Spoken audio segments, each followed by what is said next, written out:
Okay, trying again. Welcome everyone. Welcome back. If you were here for the Gold program just a few minutes ago, and if you are joining us for the first time, welcome to New York City Jewelry Week, our 7th annual. This is our second day of programming. We have 140 events taking place today. You're welcome to join us for all of them, all 140. You can sign up through our website. And also, if you go home and you're craving more jewelry, our YouTube channel will have an additional 15 virtual programs that you can stream all through the holidays and beyond. But right now, I'm really honored to be here for this conversation with two people who I respect very, very much. This is The Journey and Joy of Creation. And today you will have the pleasure of hearing from Rosena Sammi and Michael Robinson of David Michael Jewels. And I had the pleasure of visiting Michael in Boston, actually, earlier in the spring. And I was just blown away by your beautiful studio and how considerate you are about your work. So I know you are all in for a real treat this afternoon. So please join me in welcoming these incredible speakers.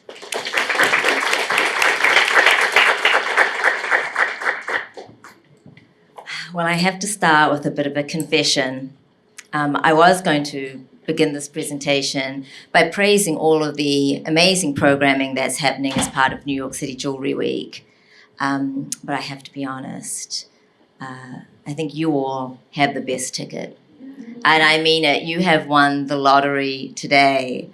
And you're asking me why? Well, why? Because today you are going to rediscover the joy of jewelry, the zen of jewelry. You're going to remember why you fell in love with jewelry. You're going to forget about work and the bills and the paperwork. The clients, definitely forget about the clients. You are going to sit back and watch a romance unfold. And that romance has nothing to do with me, and it has all to do with this incredible gentleman sitting beside me, Michael Robinson of David Michael Jewels. Thank you so much for agreeing to do this with me today. Thank you for inviting me. My name is Rosena Sammi, and I'm the founder of The Jewelry Edit. We're a jewelry boutique, and we love to elevate unique, diverse, responsible voices. And we love to tell stories because to me, the most exciting thing about a piece of jewelry is the story behind it. And Michael is a master storyteller. And I have to also add that this is very special for both of us because we are both Kiwis, born and raised in Auckland, New Zealand. And so it's very exciting to have two folks from down under here on the stage at New York City Jewelry Week. And so with that in mind, let's dive into where it all started, because this story is a journey, and this is not an overnight success. So, No, very much not, sorry. So I know you really cut your teeth in a family jewelry business in Auckland. Maybe you can tell us a little bit about that. Yeah, it's kind of a long story, so I'm not sure how close I need to hold this. It's kind of a long story, but probably not that dissimilar to many other people here. When I was a kid, my dad used to work in a jewelry store. He wasn't a bench jeweler himself, but he used to manage a jewelry store and then he went on to own it. But anyway, when I was very young, the kindergarten that my brother and I used to go to was very close to the store that he used to manage. So I guess to make life easier on my mum, my dad would take us into work with him, and my brother and I would be dumped, sounds a little dramatic, but we would be left in the workshop whilst my dad was busy setting up the store for the day. So like, honestly, one of my earliest memories is being in the workshop, sort of like playing with tools. I would play with hammers and things like that rather than playing with building blocks. And I know you're all self-taught, so your education began young. It really did, yeah, it really did. Yeah, totally self-taught. I just never knew any better. I think part of that possibly comes from the isolation of New Zealand. Specifically back then, I'm 46 now, and I've been making jewelry professionally since I was 15, but I probably started when I was about 12, and at that stage, I mean, I guess that I wouldn't have been able to have gotten into a jewelry school, but in New Zealand there just weren't jewelry schools. No. There wasn't the internet, there wasn't YouTube. I had like coffee table books of like 1930s Cartier jewelry, and that was my education, looking at finished pieces and kind of reverse engineering them. It's amazing. And I know when we spoke earlier, you always say that, you know, to get to where you are today, you made like a lot of engagement rings. You did a lot of the somewhat ordinary compared to what you do today. Yeah, well, even before that, obviously I had the passion to make. So long story short, in school, I didn't do any schoolwork ever. Probably very different to you. I did like zero schoolwork. Wow, I would carry my backpack into school some days if I had lunch in there normally. But like there were no books in there at all. I didn't even used to take a pen or a pencil. And what I used to do was I just used to like ask for paper from somebody and just draw. Didn't matter which class I was in, I would be drawing all day. So I always had this passion to create, and I actually liked woodwork better, woodshop in school. That was one class I did do well in. So did you always think that jewelry was your path? Oh, for sure. I don't know if it was just because I wanted to make my dad proud or whether I really loved it myself also. I've never worn jewelry, but I've always just appreciated the craft of it.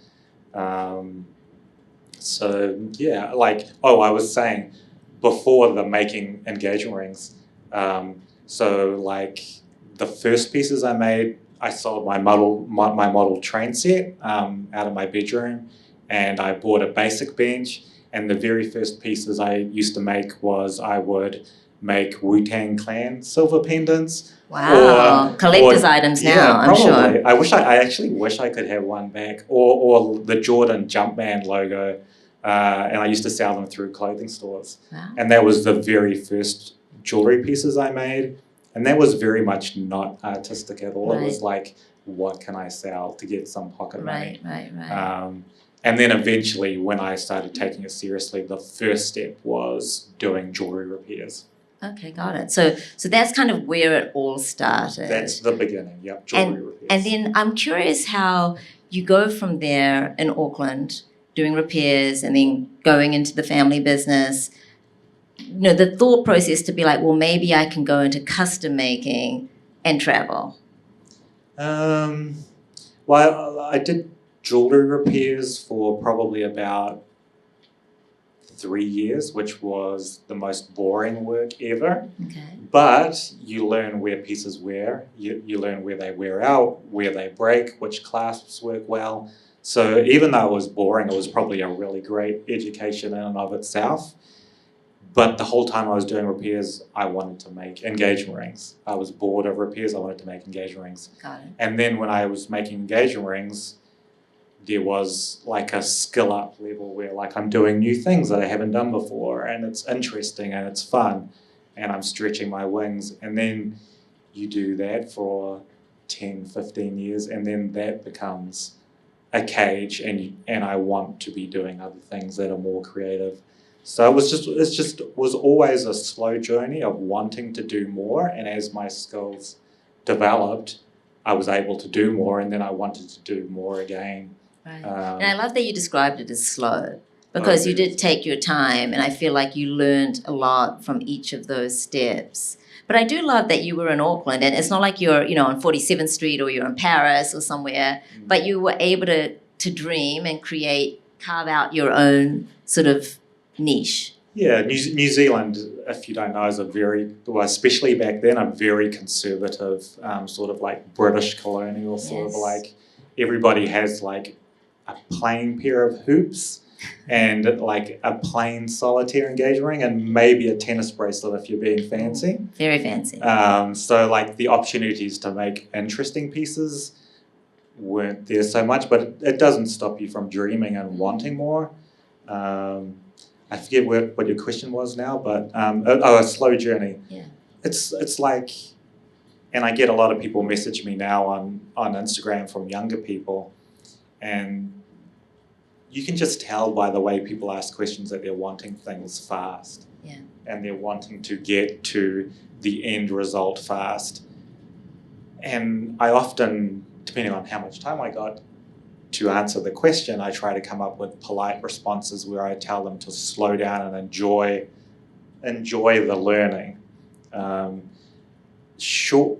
Yeah, and I think that's hard because I think so much of us get caught up in sort of the business of what we're doing. Mm-hmm. And what's so remarkable about you and all of the conversations I've had with you is that there's a very Zen-like approach that you take. I feel like whenever I'm stressed, I should just have you on speed dial because it is very peaceful the way you approach your making and your life. And I think that's kind of part of what we want to do today on this journey because, it was interesting when we were discussing what sort of talk to have, you really honed in on the idea of that creative piece for you because you find so much joy in that. And I think in the industry, so many of us don't get that opportunity to enjoy it the way you do.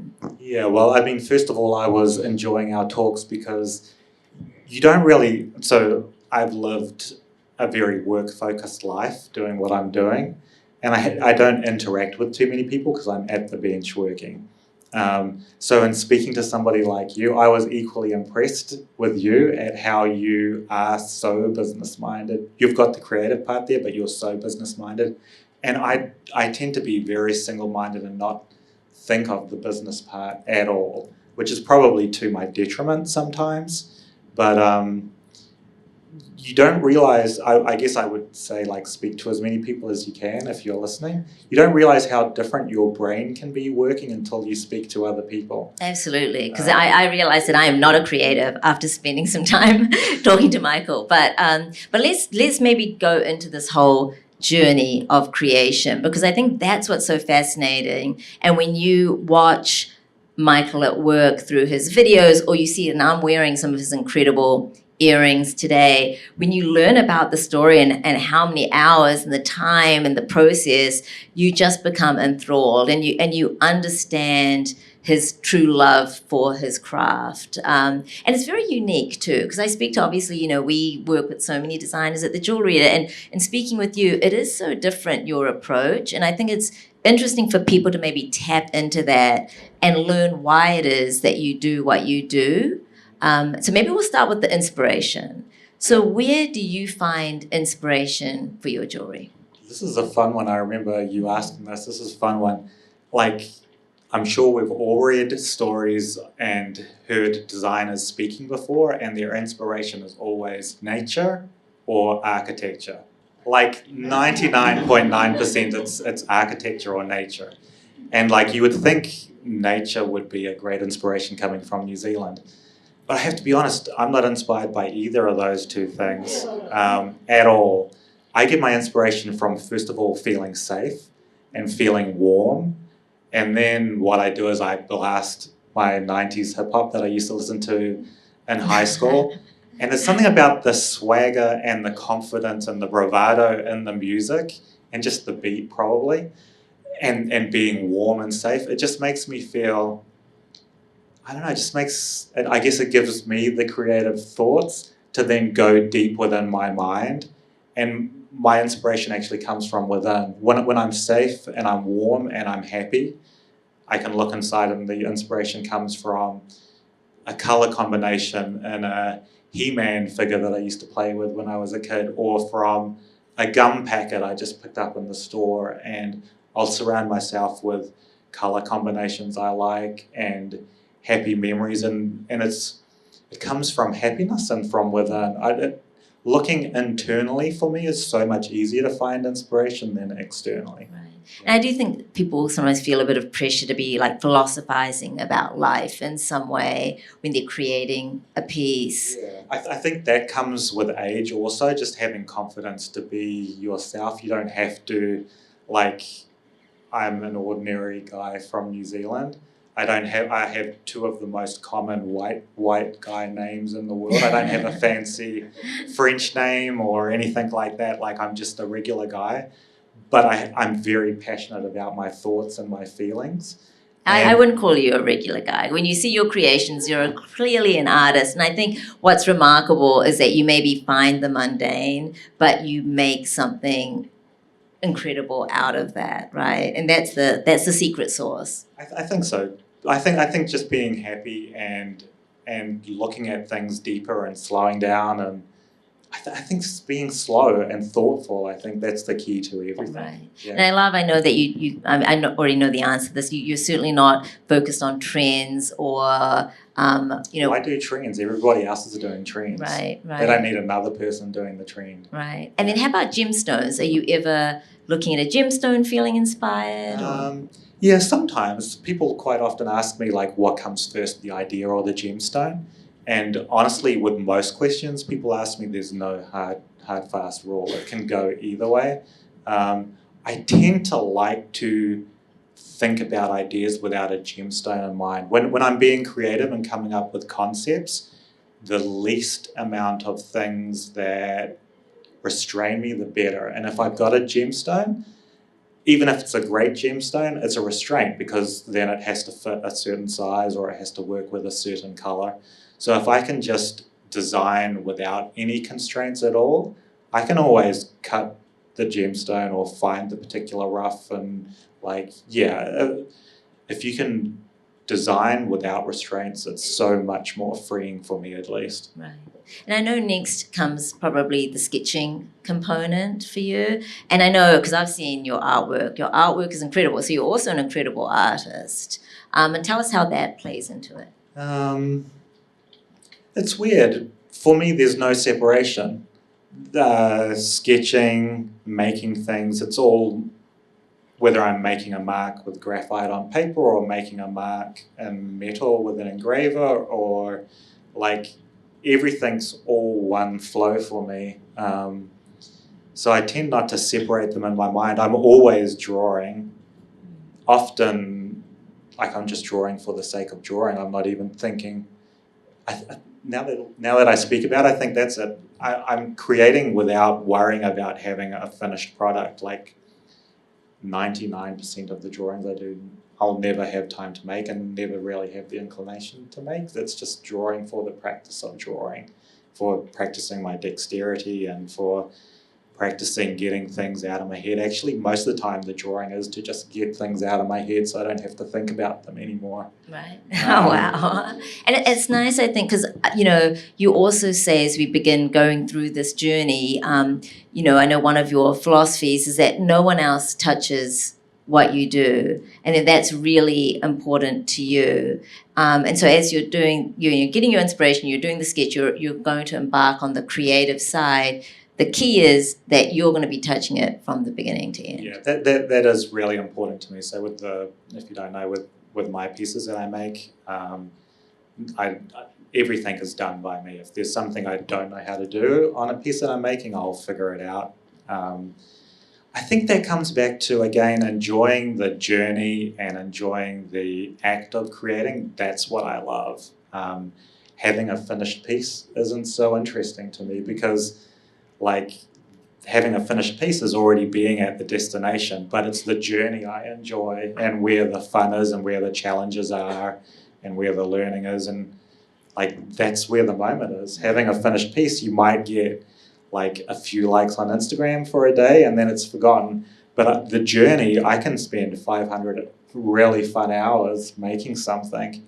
And I know you do, because we were going through some of the hundreds of hours that you spend on these pieces. But we are here in the US. And the capitalist in me is wondering, do you ever think about turning this? No, I already knew the answer to, but no, I just don't. but why is that? Because you just get so much joy from that process. Because clearly you have the skills and the clients to make it into a bigger sort of brand. And yeah, I think part of it comes from paying my dues and making other people happy for so long, making their engagement rings, repairing their favorite pieces. I would have in total maybe worked for 20 years making other people happy, which again, I don't regret at all. I think there was like a price you have to pay for the honor of being able to create what you want to create. But I've made so many. It's an important piece and context to put in how you've got to where you are today, right? Yeah. But then again, I've made so many other people happy that it's now time for me to make myself happy, and I'm happiest when I'm alone at my bench creating things. So again, why would I want to? I don't know how I could outsource anything in my head to somebody else. Like, that's the fun part. I don't want anybody else to do the making or the setting or the engraving. Like, that's the fun part. I want to do that. And so about how many hours would you spend on a piece, and about how many pieces do you make per year? Again, that's one of those questions where there's no real set rules. People like to have a set number because it's great for marketing reasons. Mm-hmm. My number that I make per year isn't a marketing thing. It's just what has inspired me to make in that year and how long it's going to take me. On average, I would say it works out to be somewhere between probably 3 to 8, but I normally say 5 to 10, but probably being honest, maybe 3 to 8 pieces per year. So how long do these earrings take that I'm wearing? I knew you were going to ask that. I don't know if you're getting them back, so I keep a detailed, so at the end of each day that I work, I keep a detailed daily workshop journal. And I work on one piece at a time, and at the end of each day I write what I did, and I do a little sketch if a picture can tell the story better than my words can. And then I keep a track of the date and how many hours I spent in that day. So when a piece is made, I've got all that sort of detailed. So there's a workshop blog in my studio that tells you exactly how long they take, but I can't remember. Okay. Probably I'm guessing about 300 hours. Wow. Yeah. Incredible. 300 hours. With the setting, as I'm setting the pave, each one of those stones I set one stone, and then I cut the girdle on the next stone so that it tucks in closer together. The stones aren't overlapping, they're not just butted close together. There's literally like a little half moon bite out of each stone so that I can minimize the metal and just totally fill the area with color. Wow. And you're also balancing, because I know you also do commissioned pieces as well. So that how do you balance that? Because I know you enjoy this freedom, but then when you have a client asking you for things too, how does that work? It's very easy to balance. I don't deal with people unless I like them, and unless they're open to. People find me and they ask for things, and it's very quick and easy to figure out if they're going to want to micromanage things, or if they send you a picture and say, I want something like this, then that's an instant, like, sorry, I'm busy. If somebody's really interesting and loves art and just loves my work that I'm doing, and they come to me, and I'm giving away my secrets, I'm probably going to get a whole bunch of messages now, but if they say, like, I'm wanting something to represent my daughter's 5th birthday, or I went on a romantic trip with my husband to a certain place and I want a piece to commemorate that, like, those are the people, they're my people. I love, like, being able to tell the story in color combinations and shapes and patterns, or even capture a little portrait miniature of, like, a puppy or something like that. Like, so.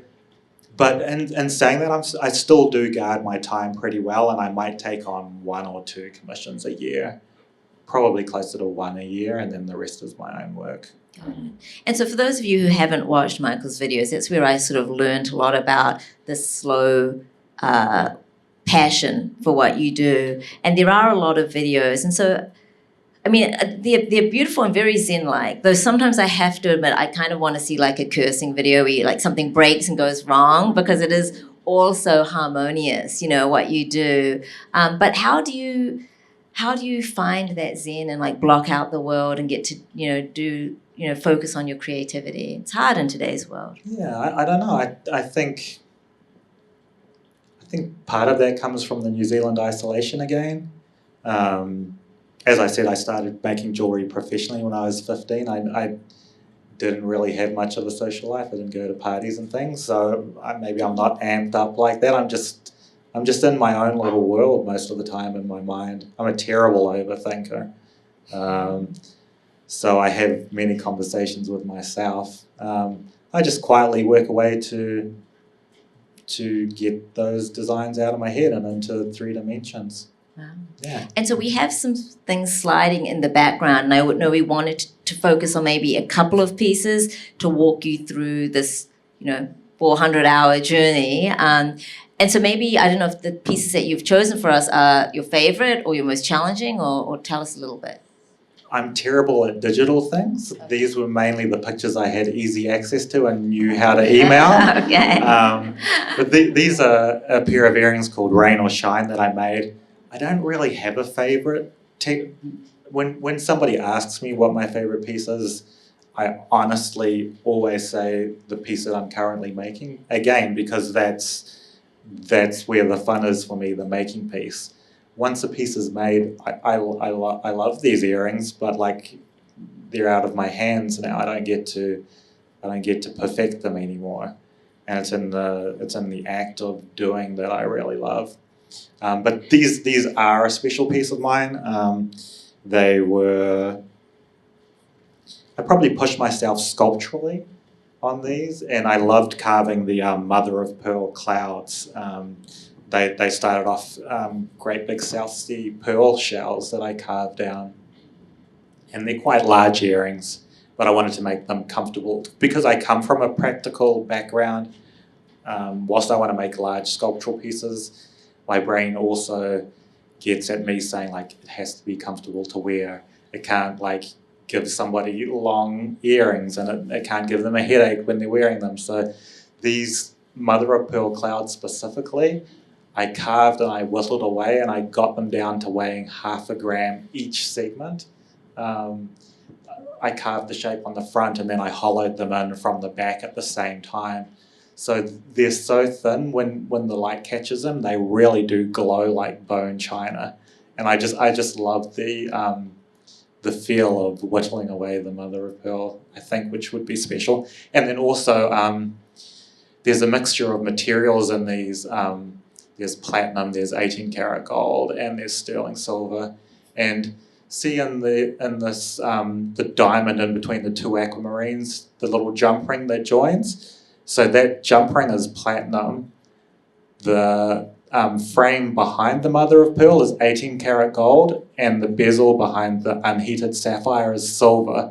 So I had to solder a platinum jump ring to gold and silver at the same time, and can control the heat, and well, obviously there's much larger volume in the top, and I've got a tiny little platinum jump ring, so that was probably one of the most difficult soldering joins I've done in my lifetime. And do things, go wrong, go right? It's like you make it all sound smooth sailing, but how do you deal with all of that? This is going to sound really weird, but things don't go wrong. And it's not...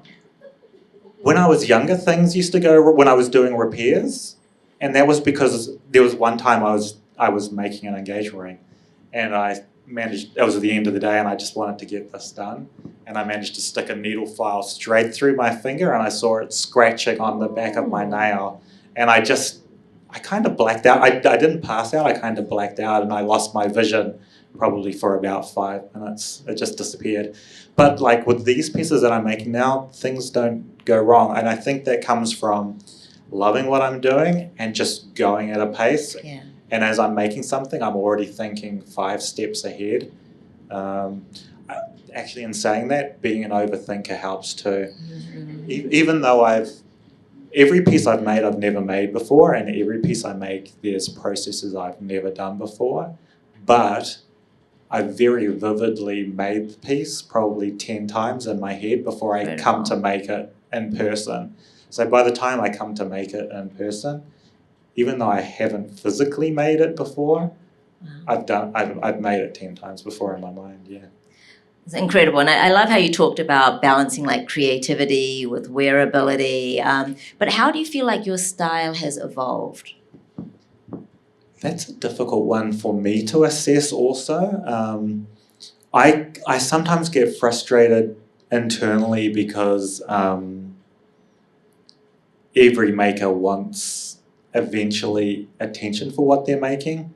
And to get attention for what you're making, I feel like you need to have a very visible style, a recognizable style that people see.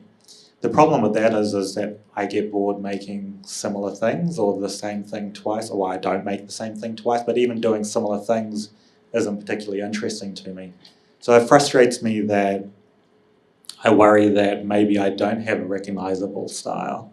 Which you don't drop collections. It's not, No. it's not something where people say, this is the Michael Robinson, David Michael Jules signature, right? No, I don't worry about seasons or collections or anything like that. Having said that, I am working on a capsule collection, which maybe people in 5 years will find funny why it's called a capsule collection, but no, I don't do collections. And I'm forgetting your question again. That's okay. No, I was wondering how your style has evolved. So I get frustrated with myself that I don't have a style that I can't see. But over the last 2 or 3 years, people have been saying to me, like, this piece is so recognizably you. And I think maybe the common theme and where I need to see in myself that I do have a style is my use of color and maybe just the craftsmanship and the use of color, I think. And maybe sort of like sexy, curvy sort of forms maybe. Even though they're very different, I think maybe that might be my style. But again, I think it's for me to worry about, but ultimately it's for other people to assess. I'm not in control of that. I just do what I love and ultimately it becomes what it becomes. And I love that you've somehow been able to do that and carve out this space for yourself, which gives you so much freedom. And I think a real key takeaway is that slow journey and process and learning along the way. We've spoken a lot about the sort of next generation of designers and, I teach at Parsons. I see a student in the audience. And, you really see young people wanting to learn and wanting to figure out, sometimes too fast, how to get to these sorts of places. And I know you're very generous with your time. You answer messages, sometimes on direct message. You do IG Lives asking for questions. I'd love to maybe incorporate today a little bit of advice for emerging and jewelry designers already out there. Maybe we can start with like a great concrete takeaway, because it's nice to sort of walk away with like a couple of like real ideas. Maybe 2 or 3 things, whether it's a book or a tool or a mantra. I don't know, think about maybe what you can share. I think the one overall sort of like overall flavor of questions that I get on my Instagram DMs always seems to be, at least the way I interpret them, is that people are wanting things fast and easy. That's what I kind of get the feeling of. And I had one message about 10 days ago that kind of amplified that all. And it was a message from a young person sort of saying, like, there's so much to learn. It's so overwhelming. There's so many techniques, and he listed a few of the techniques that I do. There's just so much to learn. And I actually haven't replied yet. I need to get around to it. I've replied in my head. But I wanted to just like grab him and say, like, you're thinking about it wrong. Like, think differently, or at least from my point of view. If he thought about it, it's not overwhelming. First of all, we all know jewelry is a luxury. Nobody needs jewelry. So like if it's stressing you out, do something else. I think people need to keep in mind that jewelry is a luxury. It's not a need, which is why I don't cut any corners to do anything faster, because like the world doesn't need more jewelry. Anyway, so speed. What I wanted to say to him is like, slow down. It's not overwhelming. The journey and the act of learning things, like that's where the fun is. Don't get overwhelmed by how much there is to do. Like, think of that as a fun challenge, and I don't know whether this will go down with the crowd or not, but like enjoy the foreplay, not the climax. Like slow down, enjoy it, there's a lot of fun things to learn. Once you've learned everything and you know how to do everything, then you're working. Like, then there's nothing to do other than just work. That's when it becomes boring.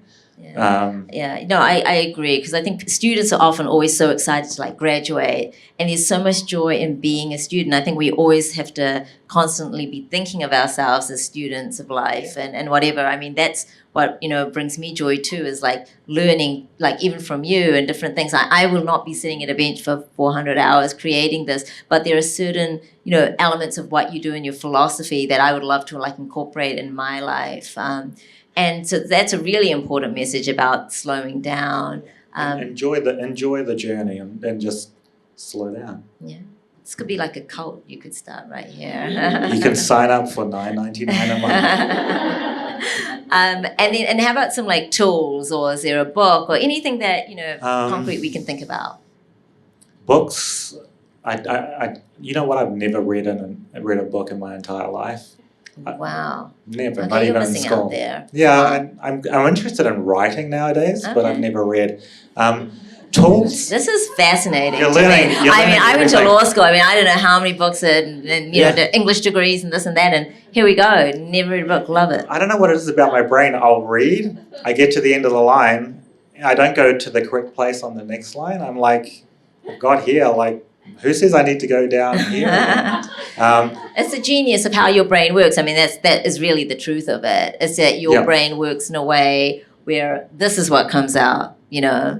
I think I watched actually this is a great point of view. If you Google Van Neistat visual thinkers on YouTube, there's a great video on YouTube about visual thinkers, and it's just completely different. If you're somebody that, I mean, he kind of made me tear up when I watched it, because he said, like, my whole life I've surrounded myself with beautiful things, and I've always felt incredibly vain and bad for doing so. But it's just the way his brain works. I think it's the way my brain works too. I'm just a visual thinker.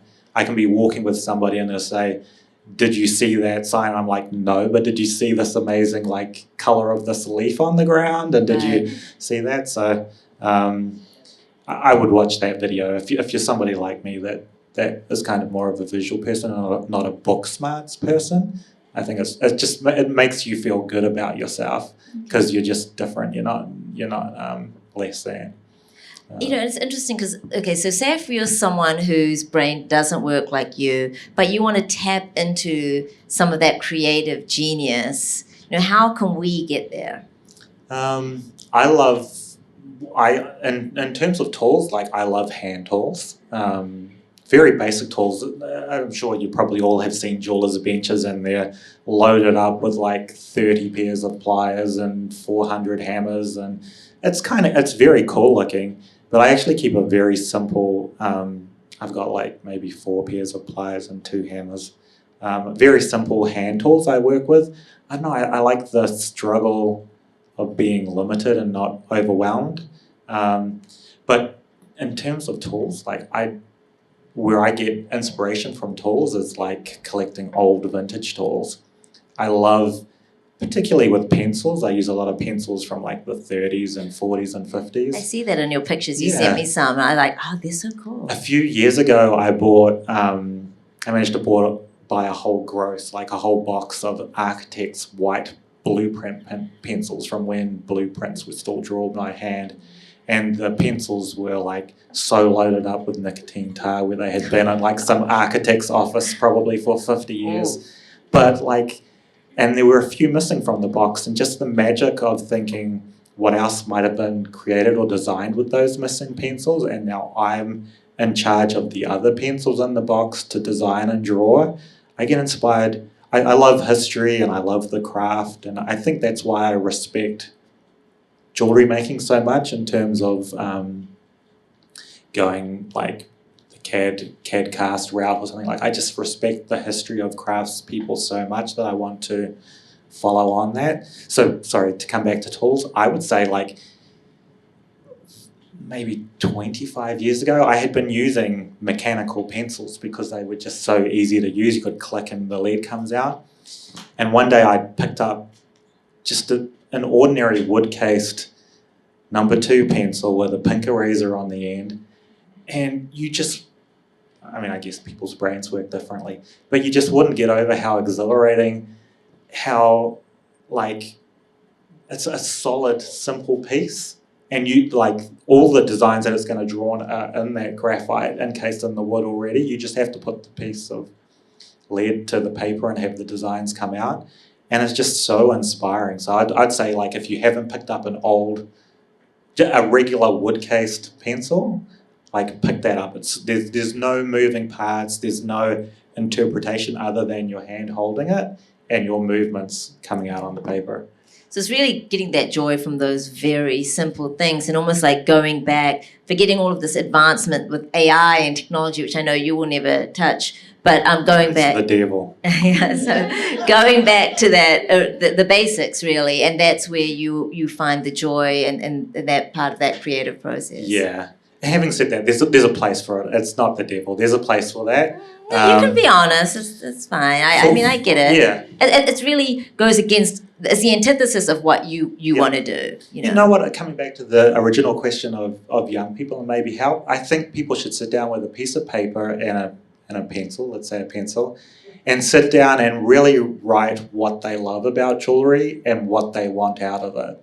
If you love speaking to people about jewelry, you don't necessarily have to make it. There's plenty of things you can do just speaking. If you love just writing about it, you can do it. I think too many people think that they have to make jewelry and they kind of force themselves. You don't have to. You can love jewelry and there's plenty of it. You can sell jewelry. You can, like, there's a million other jobs. And then if you love something, like, do it with all your whole heart. Don't, again, if you love just the Instagram likes at the end of a finished piece, like, there's maybe other ways you can get Instagram likes. You don't have to outsource to a workshop to make a piece so that you can put your name on something and get the attention. Like, if you love something, slow down and like, do it. Yeah. I also find it really interesting that I'm sure you care that your clients are going to love your pieces, but really at the end, I think you kind of hand it off and it's like, I've moved on. Yeah, I'm of two minds of that. Because once I've finished making it, I do have to let go. And I love it when they go to good hands and people that really appreciate it. There's nothing worse than thinking that they're in a collection of somebody that doesn't really appreciate it. These earrings are in good hands now. I also have this romantic thought in my head, if I'm going to dive deep, in terms of, like, I walk into my workshop every morning and I pick up the piece that I've been working on. That's at that stage a raw lump of metal, and I do that day after day after day. And every day as I'm working on that piece of metal in my hand, it's warming up in my hand, and then I put it down at the end of the day, and when I come in the next morning it's cold, and then the next day it warms up in my hand. And I imagine microscopically, as the metal, as I'm working on it and it warms up, microscopically it's got to expand a little bit. Just a tiny, tiny little microscopic amount, because with heat the metal expands. And I imagine this warmth and then the cooling down as I work on it imparts a soul and a heartbeat within the piece that I'm making, and sort of captures my journey with the piece recorded in the piece of metal. And then I love the thought of a client wearing the piece and they pick it up and they put it on and the work warms up on their body. And then they put it away, and then it warms up on there. So it has another life after it's... I promise you guys romance, and you're really delivering that. So thank you. I just love the thought of that. Yeah. And I think that's what ultimately inspires me. Yeah, and I love that because I love telling the stories. And, you see this beautiful pair of earrings and you don't realize exactly what has gone into them, not only physically, but also the mental process and the connection that goes into the piece of jewelry. Unfortunately, as the industry has evolved, we are seeing less and less of that now. What are your thoughts on the industry at large, if you have any? Yeah. I don't know if I want to say, because I'm in a room full of probably jewelers, I'm probably going to get stoned on the way out. To be honest, I don't love the jewelry industry. I try to distance myself. If anybody on the street asks me what I do, I tell them I'm an artist. I don't tell them I'm a jeweler, because ultimately if I tell them I'm a jeweler, they've got a jewellery repair that they want me to do. I don't know why with jewellers, like you tell somebody you're a jeweler and they've got something you want to repair. I don't imagine like Coco Chanel walking down the street and she says like, I'm a fashion person, and they say, oh, I've got these jeans, I want you to take up the hem. Right. Like, right. I don't know what it is with jewellers. They just think that like we're like plumbers or something. Yeah, you know what? It's a really, really important point, because I think, again, because that storytelling has become so divorced from the pretty piece that they see in the store window on Madison Avenue or whatever, people don't understand the process and the journey and the creation. And so they do think of it as something just very workmanlike. I would love for jewellery to get back to a place where it's special.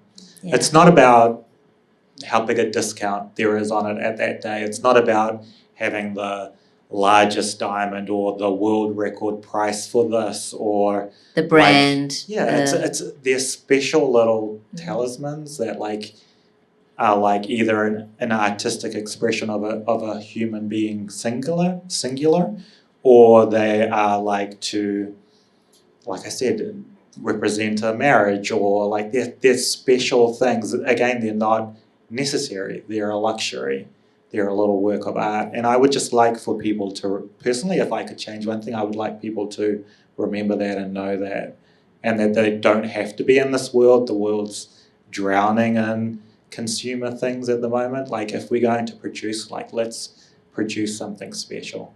I love that. And I think that's just such a beautiful way to like round out this conversation, because I think we are very much on the same page when it comes to that sort of thing. It's all about learning and then spreading the sort of joy and these beautiful pieces. So we have an opportunity for those of you in the audience to ask a few questions, and we have a little bit of time.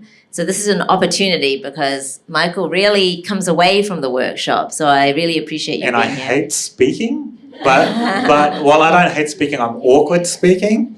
But I love answering questions because I feel like I've got these smarts in my head that I don't even know I have, but they come out when people ask questions, hopefully. Okay, so I have a microphone. Let's see if it's going to work. Hello. This one isn't. Give me a second. Let me grab the equipment. We had an issue with microphones before, but because we are recording this, we really want to make sure that we... Hello? Hello? Would you like to borrow this Yeah. one? I might have to. But we will need you to answer. So, hello. Okay, hold this one. Let's see, because that one should start working. And then, in the meantime, I think I saw your hand go up first. How about your physical journey, getting from New Zealand to Boston, I believe? Yes, Boston. I don't know if you did it via another U.S. city or just directly. No, directly to Boston. As a kid, I would always, so my parents, I grew up in New Zealand, but my parents are both English. So I would often stop in LA on my way through to London to see family over there. I don't know I can answer that fully. It was personal things that brought me here. So in saying that, so for like the last 8 years is when my brother and I started Dave and Michael. We were part of a family business, and when my father retired, the family business had a retail location, and we were both more reserved workshop type guys. We weren't really retail guys. My dad's such a great speaker and such a great salesperson and such a great business mind. And again, you can probably tell it just wasn't that interesting to me. This is a long-winded answer, sorry. So when he retired, my brother and I started Dave and Michael, which I guess must be about 10 years ago now. But 8 years ago, life changes happened to me, and it came to a point where my brother and I no longer work together, and it's just me now. And as I said, when I was younger, I didn't really have much of a social life, so I think I went through maybe at 40 what most teenagers kind of go through, and I needed a new start and a new journey to life. So I was already selling most of my work here, and I don't know if I could deal with New York City all day, every day, but Boston was kind of like a happy medium. I can get here quick enough when I need to. but Boston's a nice city to walk around, and I love walking. So personal things took me to Boston. Oh, okay. I'm just gonna go this way. Thanks for all the questions. Would you ever consider mentoring or teaching those who would resonate with your process of going slow and enjoying the journey? Yeah, actually I would. So kind of a long story again. So when I moved here, I guess I was going through a midlife crisis again a little bit. And I got to a stage where, I'm sure everybody here that designs and make jewelry, as much as I love what I'm doing, you can get disillusioned sometimes when maybe you feel like there's nothing worse than feeling like your work is like a tree falling in the woods and there's nobody there to hear it.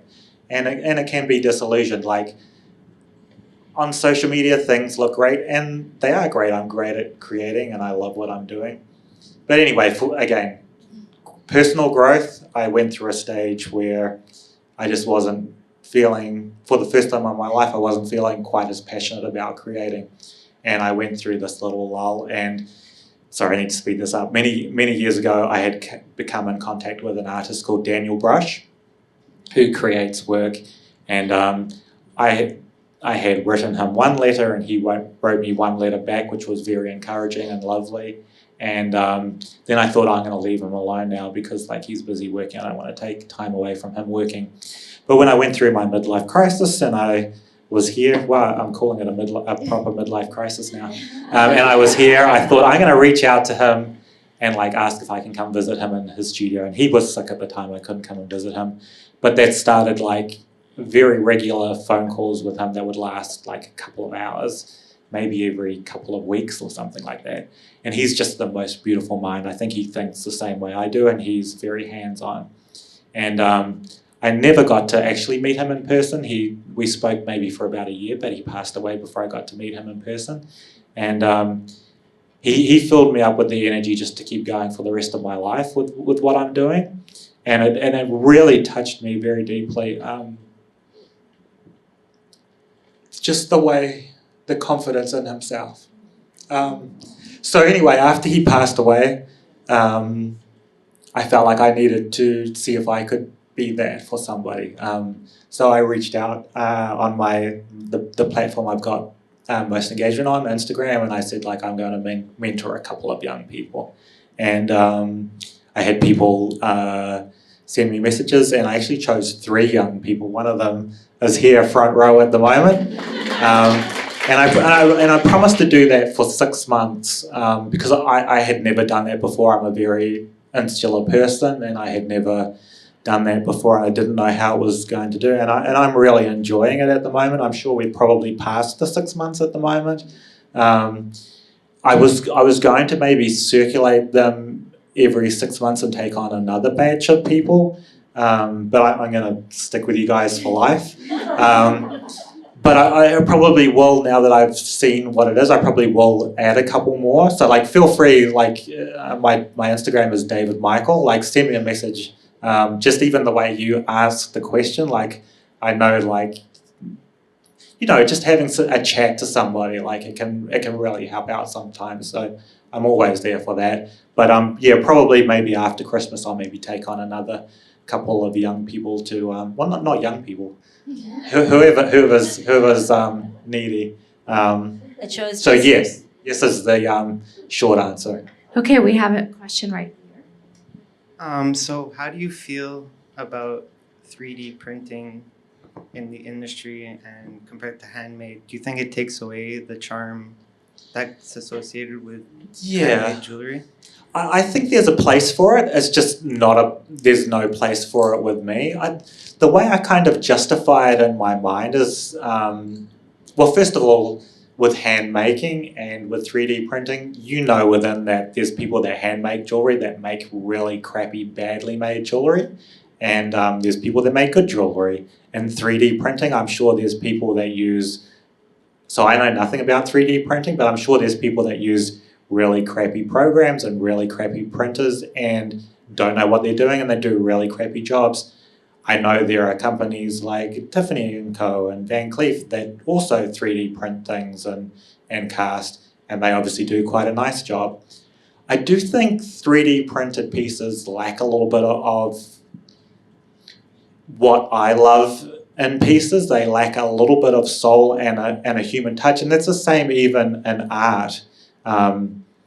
Like, I would much rather have an original sketch of an artist that I admire, because that's a link to a human being and it's a recording of the human being, than a print, than a multiple print, even if it's in colour and even if it's worth more. I would rather have a sketch on a napkin from the artist than a $10,000 limited edition print. So I think there's a place for it. If we're saying like the best hand maker versus the best 3D printed cast piece, I would always pick the handmade piece for myself personally. I tend to sometimes get angry messages from people saying that I'm belittling what they do in 3D printed pieces, and I honestly mean no offense to 3D printed cast pieces. There's a place for them. I just don't know whether, for me, they become very close to a product rather than a piece of art, because the piece probably could. The one thing that does annoy me is when 3D printed people say it could never have been handmade. Like, don't disrespect the craft. Look what's been made for hundreds of years. Like, anything can be handmade. But the thing that annoys me a little bit is that the thing can be handmade. 3D printing it and designing it in CAD is normally because either you don't have the skills to hand make it, or you're looking for maybe a slightly quicker way to do it, or you're looking to reproduce it.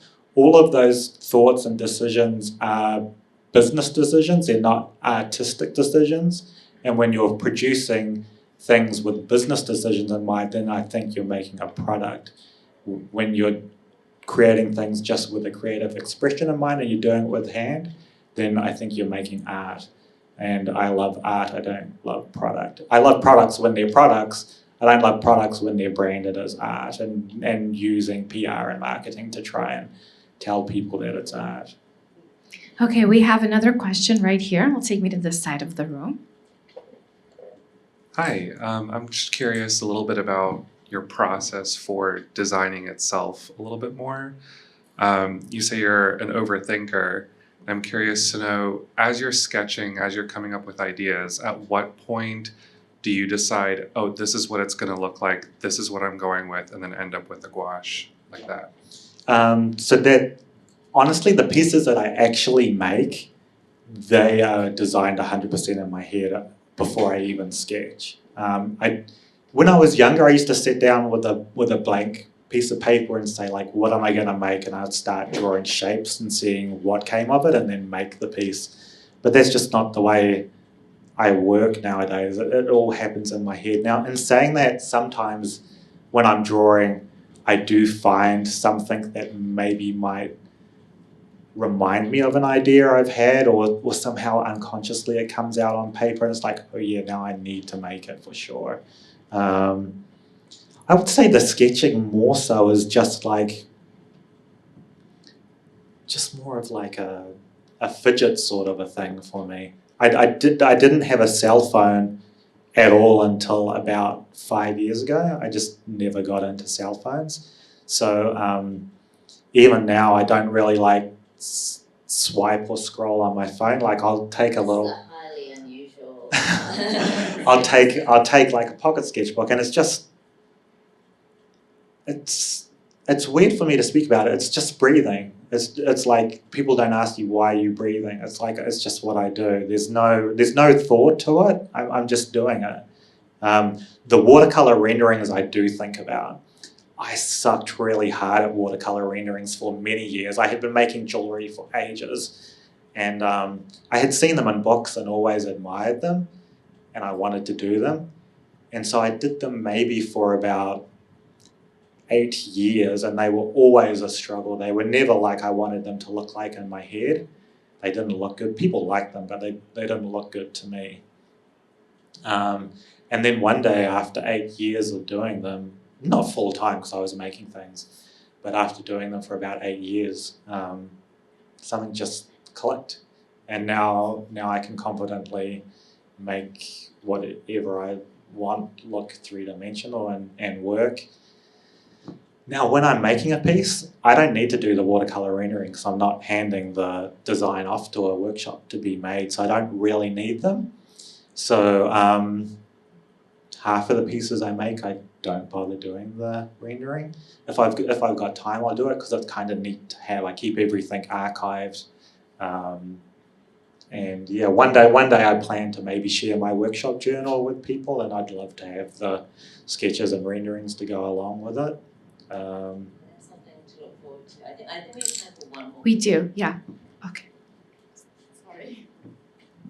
Hi, I just wanted to thank you for, well, being here today, but also for your Instagram and for staying true to yourself. I'm one of the people to have contacted you on Instagram. You got me into jewelry rendering, and you finding a pencil on the street and then like showing it off, and your work is inspiring. So just thank you. Oh, thank you. That's great. Yeah, no, the pencil finds are one of my favorite things. They're my version of street art, where I take a pencil off the street and make something out of it.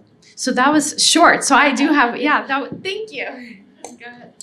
Well, first of all, thank you for doing this. I'm really happy about today. Like Professor Sammi told me about this talk, and you said you don't like speaking, but you're great at it. So thank you. I think it really was don't. very nice. I've had a question related to your pieces. So you mentioned that you have max like 5 to 8 pieces a year.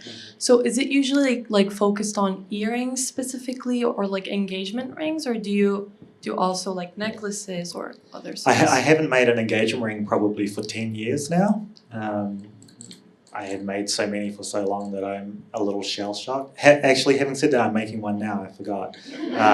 But it's not at all like you would imagine an engagement ring would be.